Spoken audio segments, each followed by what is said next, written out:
Bueno, buenos días a todas y a todos. La idea acá es continuar con las clases teóricas. Esta es la clase teórica 2, donde vamos a terminar de ver algunas de las principales escuelas de la antropología, porque esto justamente nos da una pauta, nos da un marco para poder entender el desarrollo después de los estudios etnográficos contemporáneos. Entonces, no vamos a ver todas las escuelas de la antropología, sino algunas solamente, que son las que nos permiten recuperar algunos antecedentes para entender justamente este enfoque contemporáneo, que es lo que vamos a trabajar en la materia. Entonces, habíamos dejado la clase pasada con el particularismo histórico de Franz Boas, que habíamos comentado justamente que fue uno de los impulsores del trabajo de campo presencial directo por parte del investigador. Bueno, esto va a ser algo que va a dar continuidad, digamos, a la segunda escuela que vamos a ver, la escuela siguiente que vamos a ver, que es el funcionalismo, especialmente el funcionalismo británico. eh, Vamos a ver que justamente el foco, digamos, o sea, del desarrollo antropológico vuelve, ¿no?, a Inglaterra, en ese momento, digamos, o sea, una potencia colonial, y esto es un dato, digamos, o sea, muy relevante, para poder dar cuenta justamente de los principales postulados de esta escuela, que es el funcionalismo. Vamos a ver la presentación, así continuamos con la misma dinámica que vimos en la clase pasada.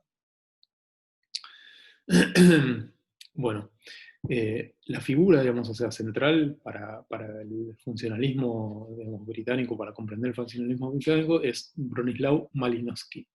Él es considerado, digamos, o sea, como el padre del trabajo de campo moderno de la antropología. Ahora lo vamos a ver más en detalle. Digamos, pero es una figura muy, muy, muy importante, y creo que, digamos, o sea, vale la pena revisar algunos de los datos de su biografía. Digamos, como la mayoría de los antropólogos de su tiempo, que están en este proceso de que la antropología se convierta en una ciencia, no nacían como antropólogos, sino que justamente se habían formado en otras disciplinas, la mayor parte de ellos en disciplinas, digamos, o sea, consideradas como la parte de las ciencias duras, la física. Bueno, pero Malinowski empieza, digamos, o sea, con la física, y después tiene una derivación hacia la sociología y la psicología, eh, y termina, digamos, o sea, finalmente haciendo un estudio, digamos, o sea, una formación prolongada en la London School of Economics, la Escuela de Economía de Londres, que es una institución muy prestigiosa, y desde ahí, digamos, embarca en lo que fue, digamos, o sea, su primera experiencia de trabajo de campo, que era hacer trabajo de campo, ir, digamos, o sea, a conocer de primera mano. ¿Se acuerdan que habíamos visto esto con Boas en la clase pasada? A las culturas, esas culturas diferentes que estaban entrando en contacto con la sociedad colonial británica ya en forma sistémica, ¿no? No era un contacto aislado, sino que era una parte integrante, digamos, o sea, de la economía del Reino Unido. Se movía justamente por la extracción de recursos naturales en todo el mundo, y eso estaba garantizado por un sistema de colonias. Bueno, cuando llega de Nueva Guinea, es más o menos el año 1912. eh, eh, Está, digamos, o sea, en Nueva Guinea. Nueva Guinea está, digamos, o sea, casi pegado a Australia, digamos, o sea, en la parte del Índico. Eh, y justamente en 1914 se declara la Primera Guerra Mundial.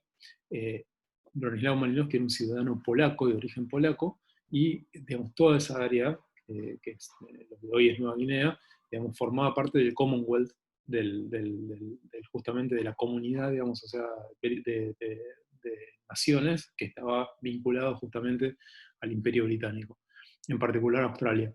Eh, Como justamente está en un territorio enemigo a partir de la declaración de la guerra, Malinowski, digamos, es confinado a permanecer ahí. Obviamente es una figura prestigiosa, digamos, o sea, importante, no era, digamos, o sea, un ciudadano del común, entonces tiene, digamos, o sea, ciertos tratos preferenciales, pero la cuestión es que queda confinado entonces en esa área del mundo, no puede regresar a Londres. Eh, Pide un permiso al gobierno australiano para entonces decir, bueno, entonces voy a, digamos, avanzar, voy a continuar con mi trabajo de campo que le es concedido, y con lo cual, digamos, o sea, Malinowski se queda casi un poco más de 2 años conviviendo, digamos, o sea, directamente en el espacio donde hacía trabajo de campo. Y esto va a ser una característica muy particular. Malinowski, la verdad es que podría haber, digamos, directamente decidido quedarse en un centro poblado solamente, digamos, o sea, vivir en la parte, digamos, o sea, blanca de las islas, con los funcionarios coloniales, etcétera, digamos, o sea, y bueno, y cada tanto, o sea, hacer salidas frecuentes el espacio, digamos, o sea, de los nativos, ¿no? Que era de lo que él le interesaba trabajar. Sin embargo, digamos, o sea, lo que hace es traslada a su lugar de residencia a justamente una de las aldeas con las que, digamos, que estaban en los alrededores, y se queda, digamos, conviviendo ahí durante larguísimos periodos de tiempo. Y entonces esto da lugar justamente a formular de manera más sistemática qué es, digamos, o sea, la clave del trabajo de campo antropológico, que es justamente el compartir la vida cotidiana con los sujetos, ¿m?, con los cuales nos interesa, digamos, o sea, entrar en relación. No es, digamos, o sea, cuestión de ir, tomar datos y regresar y después ir esporádicamente y listo, digamos, sino de pasar largos periodos de convivencia para justamente poder dar cuenta de esta dimensión de la vida cotidiana, que la vamos a ver en un segundo. Vamos a dejar eso por ahí entre paréntesis, vamos a retomarlo en un ratito, y vamos a ver algunos de los fundamentos de lo que fue la escuela, digamos, o sea, de antropología, en la cual revistió Malinowski, digamos, o sea, contribuyó fuertemente a su estructuración, junto con otros antropólogos, como que seguramente van a leer por ahí, como Sir Edward Evans Pritchard, y también como Alfred Radcliffe Brown. Esos son tres, digamos, de los nombres que van a ver frecuentemente justamente como fundadores y como padres característicos de la escuela del funcionalismo británico. Pero vamos a los postulados.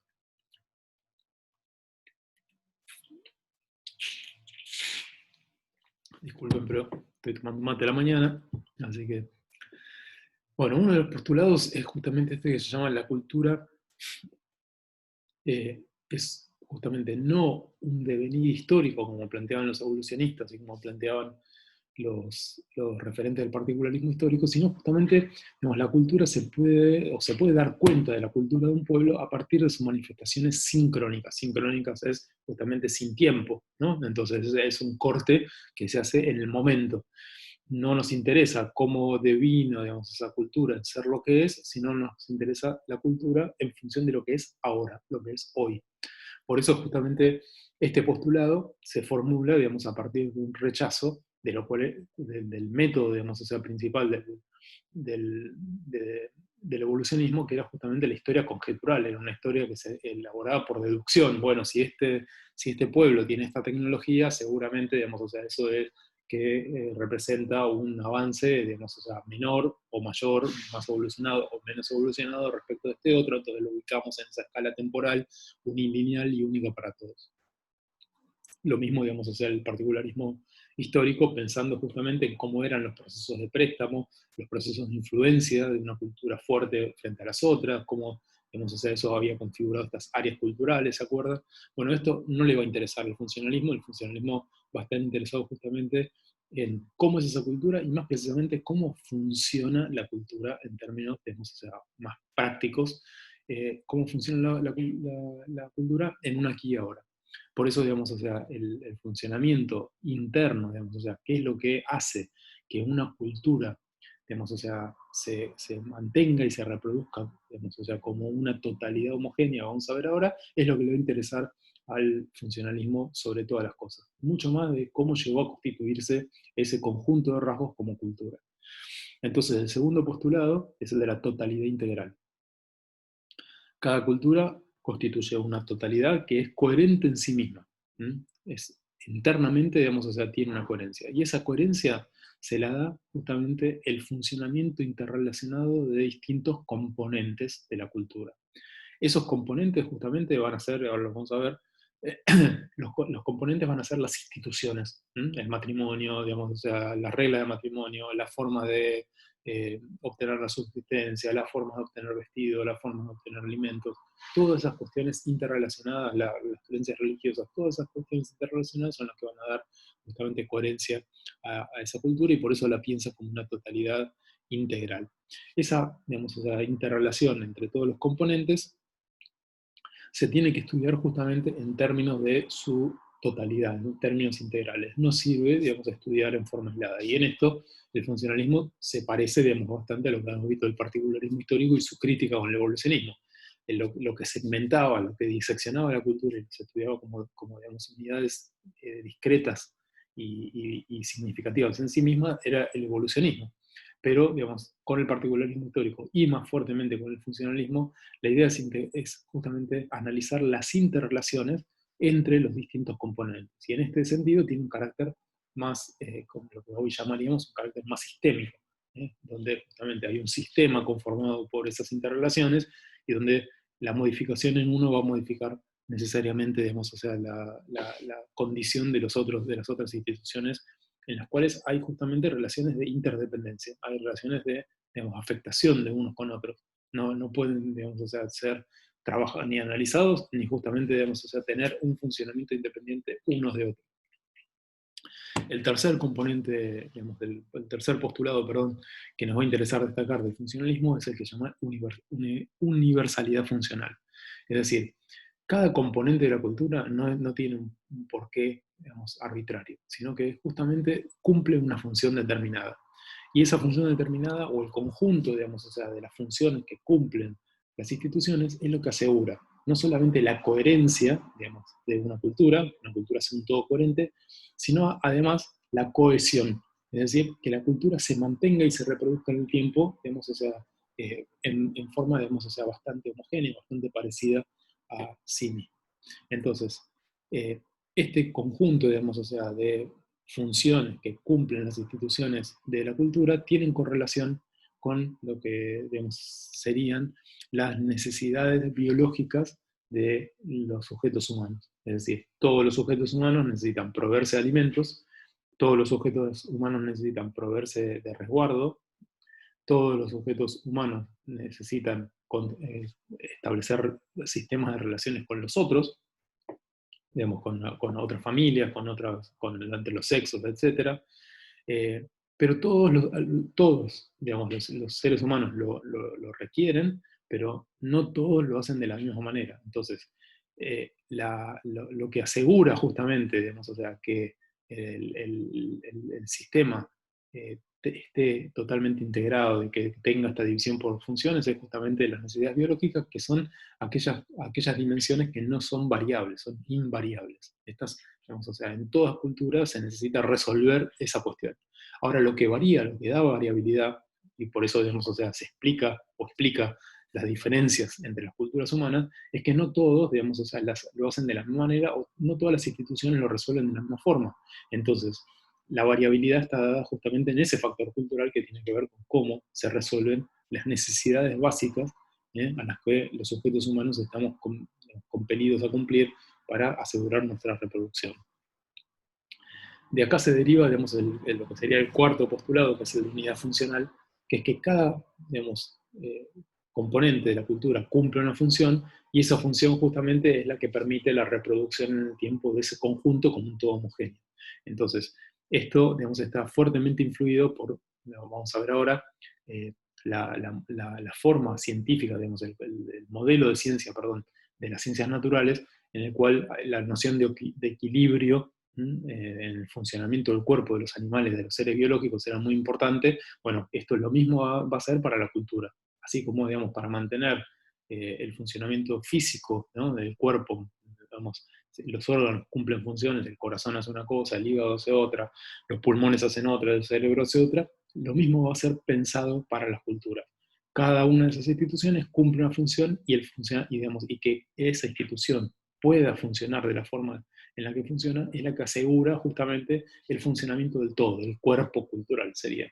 Entonces, la idea de un equilibrio, digamos, o sea, que justamente esas instituciones lo que hacen por el paso del tiempo y en tendencia a una estabilización, digamos, es que cumplen una función y lo hacen de una forma, digamos, o sea, eficiente, entonces esa cultura, esa forma cultural tiende a estabilizarse en el tiempo. Pero, digamos, o sea, justamente lo que es central para los antropólogos funcionalistas es justamente entender cómo son esas relaciones. Y para eso necesitan hacer un corte en el aquí y ahora.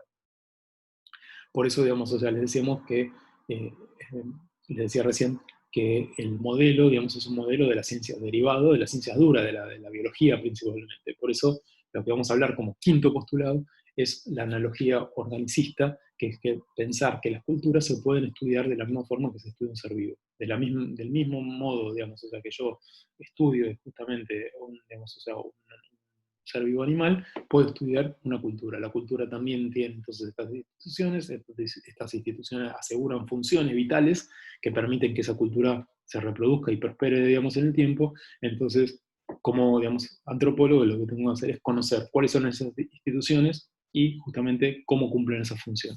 Ese sería, digamos, o sea, como el abordaje macro. Si nosotros vemos a los sujetos, digamos, o sea, antropólogos que encarnaron esta escuela, ¿se acuerdan? Habíamos visto la foto de Boas, cercano, ¿no? Casi uno más, digamos, o sea, retratado. En este caso lo que vamos a ver es que los antropólogos están en los espacios justamente donde hacen trabajo, digamos, donde hacen trabajo de investigación, los que están como los antropólogos evolucionistas en una galería lejana, sino que están ahí, o sea, que son datos de primera mano. Pero fíjense, digamos, o sea, lo que muestran las fotos de Malinowski en las Islas Trobriand y de Sir Evans Pritchard en la Tierra Sande en África. Hay un contraste muy marcado, ¿no? No solamente en la vestimenta, fíjense, digamos, o sea, que están ataviados con lo que eran las vestimentas, digamos, o sea, de los sujetos de los colonos, ¿no? Del típico funcionario colonial, tenía, digamos, toda la... sino que hay una asimetría, digamos, hay una jerarquía entre uno y otro. En el caso de Malinowski, por la altura, porque está parado, porque, digamos, está observando, por las ropas claras, digamos, o sea, que contrastan con la posición, ¿no? Está investigando, está claramente, digamos, o sea, haciendo un, un, un objeto, digamos, o sea, de sus interlocutores, y en el caso de Evan Pritchard, él está sentado y los otros están parados, algunos están haciendo la veña militar, este, digamos, Pritchard está con una actitud relajada, fumando su pipa, y los otros, digamos, con cara más adusta. O sea, la diferencia, digamos, o sea, que vemos en esta foto, que digamos, desde luego son ilustrativas y estamos haciendo este análisis rápido, como si fuera un ejercicio, digamos, o sea, ilustrativo meramente, pero dicen algo de lo que era justamente el tipo de relación que tenían los sujetos coloniales con sus interlocutores, porque de hecho, digamos, o sea, estaban ahí, digamos, estaban muy presentes en lo que era la vida de los sujetos coloniales, pero al mismo tiempo, digamos, encarnaban justamente todo este proceso de colonización, y en esto, digamos, o sea, va a haber una cuestión muy fuerte de el conocer para dominar. Para las colonias británicas, en ese momento, el trabajo de los antropólogos se volvió, digamos, un trabajo muy importante porque permitía dar cuenta de las claves de organización de esa cultura, esta idea, digamos, o sea, del todo funcional y de cómo funcionan las culturas, ¿para qué? Para conocerlas mejor y justamente para poder intervenir en los procesos justamente de colonización en los que estaban dinamizando. Si yo conozco una cultura, digamos, o sea, de mejor manera, voy a entender, digamos, cuáles son las claves que necesito para poder controlarla mejor. Esto lo vamos a ver, digamos, ahora, pero es una cuestión muy importante y que queda reflejada un poco en el tipo, digamos, o sea, de estética que tenían los antropólogos en sus trabajos, digamos, o sea, de fotografía, etcétera, que contrastan mucho, digamos, o sea, con esa cuestión más de comunidad que vimos en el caso de Boas, donde está como casi integrado, ¿no? Como si fuera alguien más de la familia. No hay una jerarquía evidente que se pueda visualizar directamente en las fotos en términos, por ejemplo, de su vestimenta, etcétera. Pero bueno, son detalles, digamos, o sea, son detalles, pero parece interesante ir contándolos porque a veces nos permiten completar el cuadro de lo que podemos leer en un texto y, digamos, o sea, tener como reposición en una clase. En términos de método, acá hay digamos, un aporte clave, más allá de que el evolucionismo estuvo muy ligado al sistema colonial, lo vamos a ver ahora, hay un aporte, digamos, o sea, indudable que tiene que ver justamente con lo metodológico, cómo aportan, digamos, o sea, y sistematizan lo que fue el método característico de la antropología desde entonces hasta ahora. Eh, Primero, digamos, o sea, bueno, hay una diferencia fuerte con justamente el evolucionismo, que lo veíamos, en términos de que como no les interesa la historia, el enfoque va a ser un enfoque básicamente sincrónico, y en este sentido va a estar vinculado a lo que fue, digamos, o sea, una de las principales críticas, que era justamente la ahistoricidad del método, o sea, el poco interés por el cambio histórico. Entonces, la explicación, digamos, o sea, antropológica tenía que ser una explicación que esté puesta justamente en la identificación de instituciones y funciones. Esas son las dos cuestiones que le van a interesar básicamente, digamos, a los antropólogos funcionalistas. La cuestión del cambio histórico no entra, digamos, o sea, dentro de su registro de preocupaciones, por lo tanto no va a tener un lugar relevante dentro de sus miradas. El segundo, digamos, componente tiene que ver con justamente, como no es, digamos, o sea, un enfoque que parte de leyes generales y va por deducción, digamos, llegando a sus afirmaciones, sino que al revés, es el conocimiento en profundidad de cada cultura lo que importa. Por lo tanto, va a operar con un método que no es deductivo, sino que es inductivo, que es el conocimiento en profundidad de los casos agregados, los que en todo caso van a dar lugar a afirmaciones de carácter más general. ¿Esto por qué era así? Porque lo que decían era que el enfoque deductivo, digamos, histórico que habían usado los evolucionistas era conjetural. Era, bueno, yo creo, digamos, o sea, tengo estas evidencias y construyo, digamos, o sea, en función de esta ley, que es la ley de la evolución, creo que, digamos, o formulo como hipótesis que entonces esta cultura determinada corresponde al periodo del, no sé, de la barbarie inferior. ¿Eh? Para ellos, digamos, o sea, esto es una aberración, es una forma no científica de proceder. Justamente lo que había que hacer era digamos, seguir más fuertemente, digamos, y copiar más fuertemente lo que era el método científico de las ciencias naturales, y por lo tanto justamente analizar los datos empíricos, ¿no? La base empírica, de una forma más rigurosa y en términos más sistemáticos. Entonces, solamente, digamos, o sea, la observación rigurosa, de la misma forma que un biólogo está con el micrófono, perdón, con el microscopio, de la misma forma que un biólogo está con el microscopio, el antropólogo tenía que ver la cultura. Entonces, de primera mano, digamos, o sea, y a partir de la observación rigurosa de lo que eran los hechos de esa cultura, que era, por eso era muy importante el hecho de estar ahí, estar conviviendo, digamos, o sea, en la vida cotidiana de los pueblos y de las comunidades que estudiaban, era la única que se iba a contar como, digamos, información válida para sostener después un trabajo de construcción teórica. Sin esa base empírica sólida, no había construcción teórica posible. Eh, en tercer lugar, digamos, lo que tiene que ver con la unidad de análisis que ya mencionamos, que eran las instituciones, justamente las instituciones para poder identificar la función que cumplen dentro de esa cultura y justamente no en forma aislada, sino analizando de qué forma una institución está vinculada con otra y cómo esa vinculación de una con otra es lo que le da a la cultura justamente su carácter coherente como totalidad. El cuarto es la idea del microanálisis, lo que va a inaugurar lo que es el trabajo de campo antropológico propiamente dicho, que esto va a ser así desde Malinowski hasta nuestros días, que tiene que ver justamente con la noción de observación participante.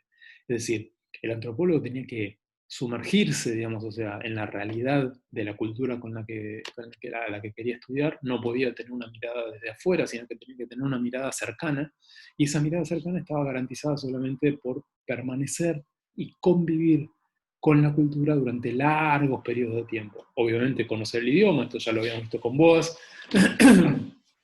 pero no hacer misiones, digamos, o sea, de corto plazo, sino que al revés, digamos, o sea, las misiones tenían que ser misiones de largo plazo. ¿Para qué? Para poder entender la dimensión de la vida cotidiana. Es lo mismo que nos pasaría a nosotros, o nos pasa a nosotros, la diferencia si uno, por ejemplo, viaja a otra ciudad o viaja a otro país por muy poquito tiempo, porque está 2 días, 3 días, etcétera. Entonces, ¿qué pasa? Digamos, lo llevan a ver las principales cosas. Imagínense, no sé, uno va, digamos, a Perú, y entonces en Perú, digamos, o sea, va a Machu Picchu y ve, digamos, o sea, las cosas más impactantes, digamos, y viaja a Machu Picchu y ve lo más importante y tiene 2 días, entonces come las cosas más importantes de esa cultura, digamos, o sea, conoce a lo que llega y listo, y se va.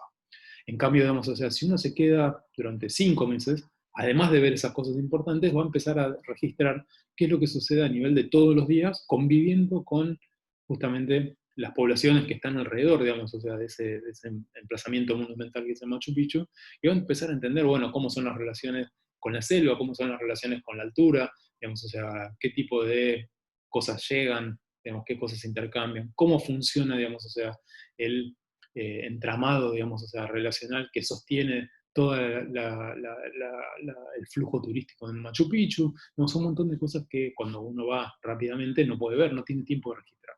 Para Malinowski esto va a ser justamente la clave de la antropología. La clave de la antropología va a estar en ese conocimiento minucioso y pormenorizado de esa cultura a partir de compartir la vida cotidiana. Esto, digamos, es súper importante y es justamente, digamos, o sea, esta noción de observación participante. Yo estoy participando y observo, y como observo registro, y ese registro es el dato. Entonces los datos no van a estar puestos solamente en las cuestiones espectaculares, que es el gran ritual que se hace una vez por año, que eso importa, por supuesto, digamos, o sea, ya va a estar registrado, pero Malinowski es igualmente importante ese ritual, digamos, que todo el pueblo espera y que se hace una vez al año, como lo que sucede en las interacciones de todos los días. Cuando las señoras se encuentran lavando la ropa, cuando los hombres se iban a buscar alimentos digamos, a la selva, cuando organizaban un festejo, digamos, o sea, menor, porque los niños entraban en edad, digamos, o sea, a la pubertad. Todas esas cuestiones, digamos, o sea, son cuestiones que a Malinowski le van a interesar sobremanera. Por lo tanto, digamos, o sea, de ahí en nuestros días, la antropología se dedicó a trabajar en esta dimensión de la vida cotidiana, de la vida de la rutina, la vida de donde supuestamente no pasa nada. Bueno, ahí es donde la antropología va a mirar. El último, digamos, postulado en términos de método tiene que ver con justamente lo que se llama el empirismo, ¿no? esta digamos, o sea, disposición a justamente trabajar con los datos de primera mano y, digamos, o sea, datos de primera mano que reflejen ese nivel de la vida cotidiana, y pensar justamente en la, digamos, o sea, la analogía que trazaban entre la antropología y las ciencias naturales, es decir, casi, digamos, algunos, Radcliffe Brown llegó a postular que la antropología era una rama de las ciencias naturales directamente, y justamente a partir de esto, construir de eso un método profesional, ¿no? Para ellos, digamos, o sea, es como que la verdadera antropología en términos de ciencia, de disciplina científica, se termina de constituir ahora. Digamos, todo lo que hubo antes eran prácticas especulativas, que no tenían, digamos, o sea, la rigurosidad necesaria para ser considerada una ciencia.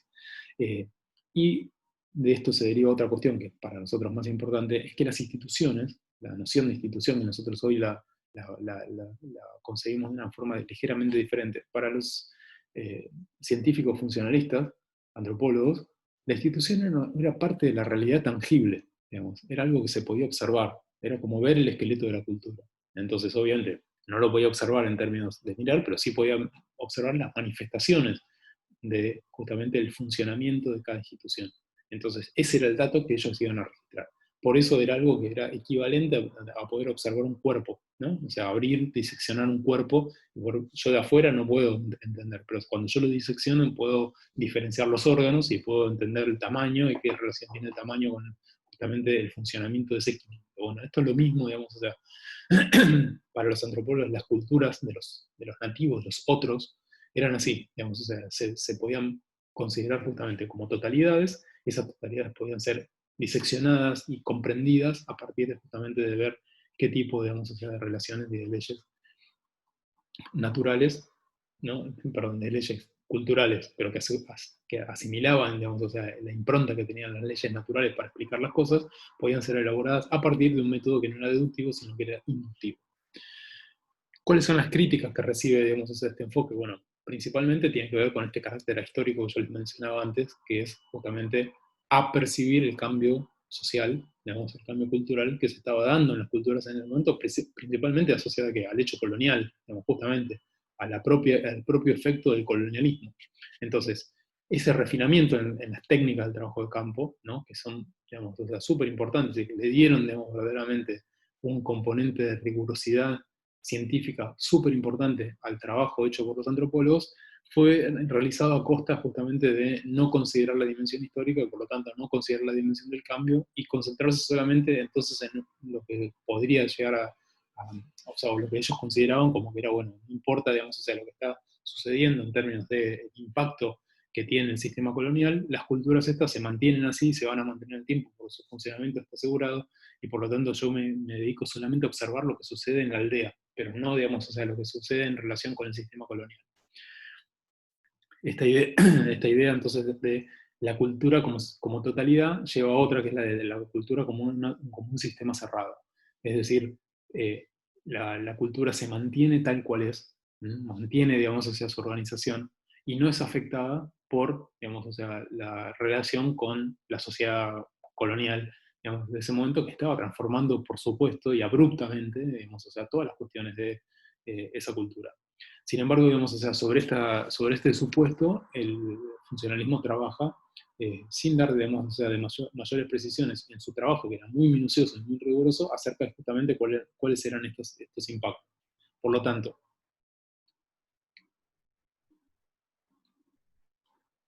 el foco no va a estar puesto en el conflicto, en explicar los conflictos y explicar las tensiones, sino que al contrario, como habíamos visto antes, el foco va a estar puesto en explicar la unidad, en explicar la coherencia, en explicar este equilibrio hemostático.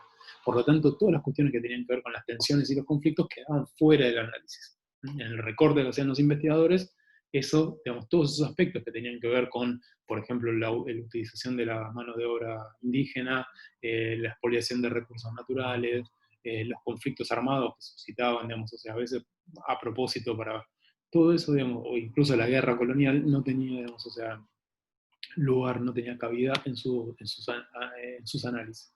Por lo tanto, eso, digamos, o sea, queda fuera directamente. No, no es que se le asigna un lugar menor, sino que directamente no se lo considera como parte importante de los estudios. Esto después va a ser, digamos, o sea, obviamente muy criticado posteriormente, pero es parte, digamos, o sea, de lo que fue, digamos, el funcionalismo. Fíjense ahora, digamos, o sea, les muestro dos cuestiones que tienen que ver también con los aportes, ¿no? También siempre decimos que, bueno, que los antropólogos de ese entonces eran hijos de su época, miraban el mundo con los anteojos, digamos, o sea, que tenían, digamos, y los límites y las posibilidades.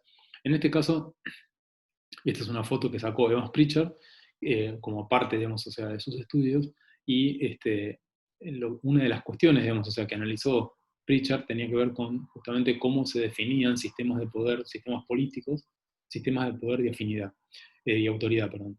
¿Qué es lo importante de esto? Había, digamos, o sea, una idea, digamos, o sea, en aquel entonces, que todas estas sociedades eran sociedades que no tenían sistemas políticos. O sea, eran sociedades sin Estado, y por lo tanto, como no tenían Estado, que era lo que los europeos estaban acostumbrados a ver,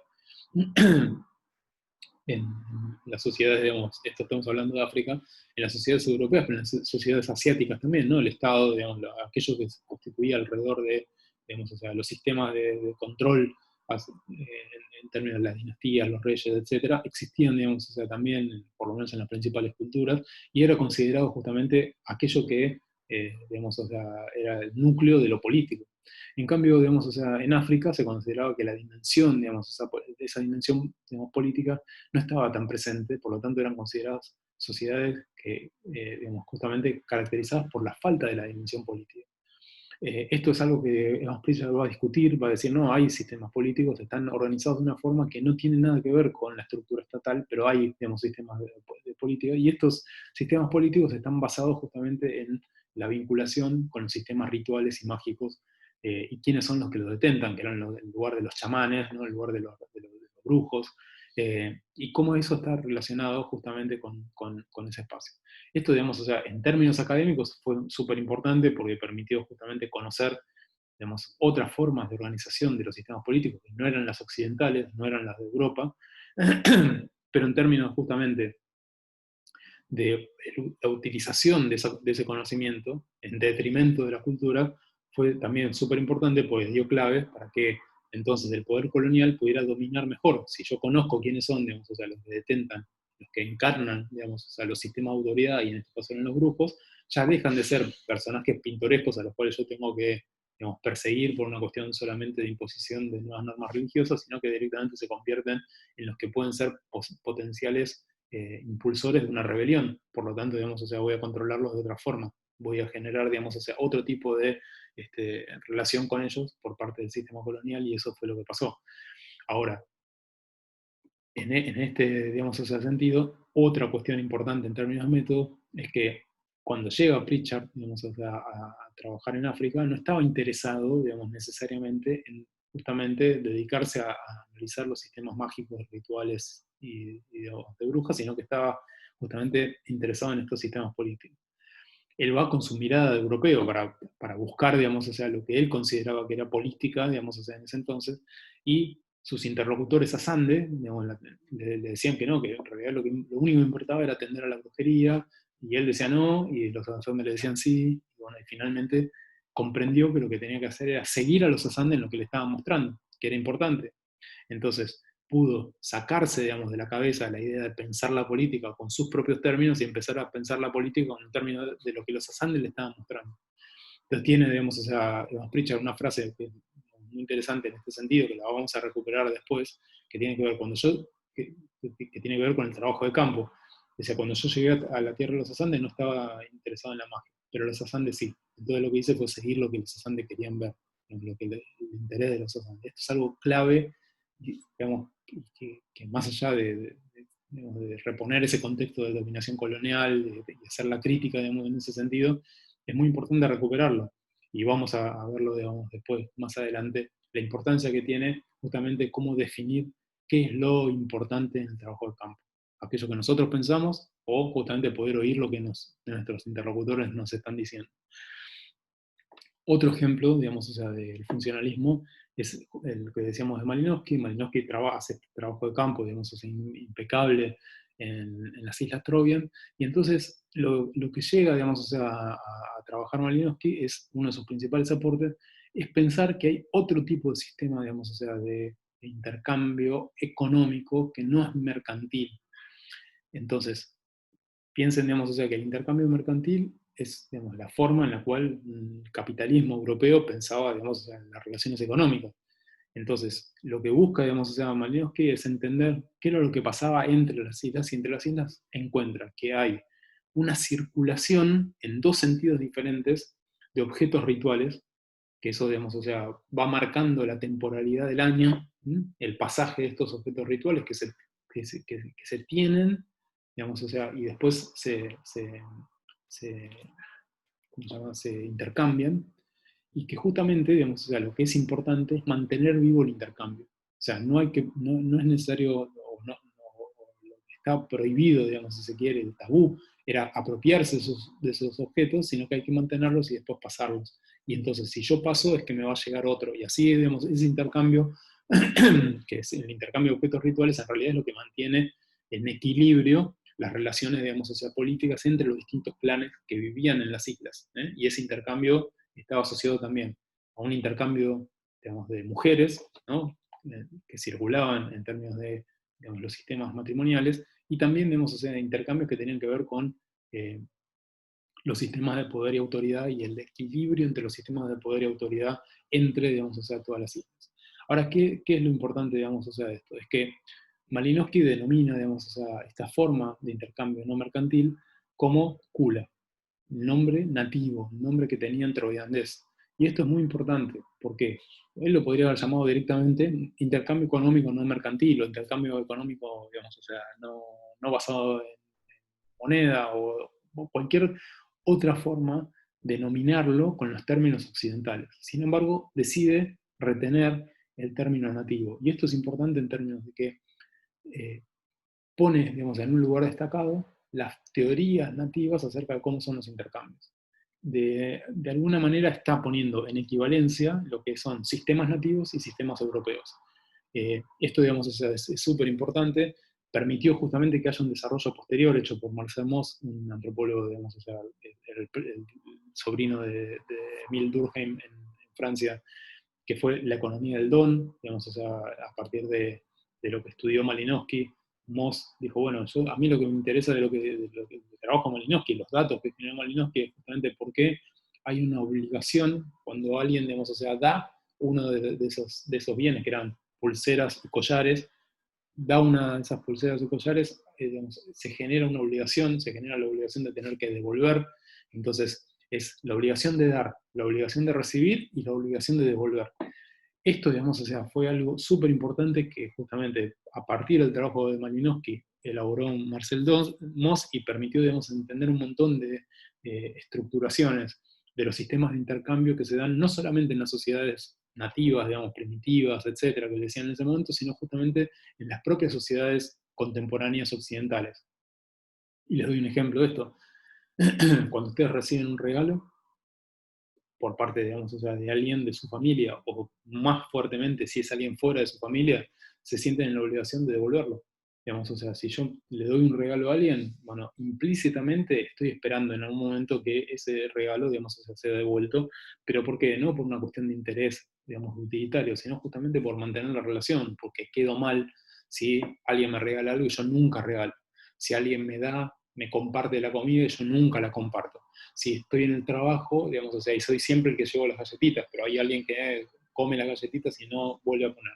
Todas ese tipo de prácticas regulan justamente esos sistemas de intercambio, que no son sistemas de intercambio basados en la cuestión del intercambio de dinero como medio abstracto, sino justamente que involucran, de alguna manera, o ponen en juego el tipo de densidad o calidad de las relaciones sociales que va creando.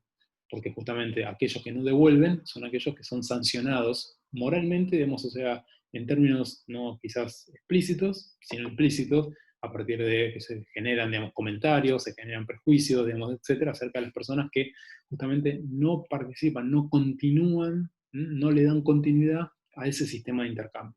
Entonces, piénsenlo, digamos, en esa clave para quedarse, digamos, o sea, con cómo este tipo, digamos, de trabajo, aún con todas las críticas que nosotros le podemos hacer y que son muy fundamentadas, generaron, digamos, o sea, algunos insights que son muy importantes para comprender las prácticas cotidianas en nuestras sociedades contemporáneas.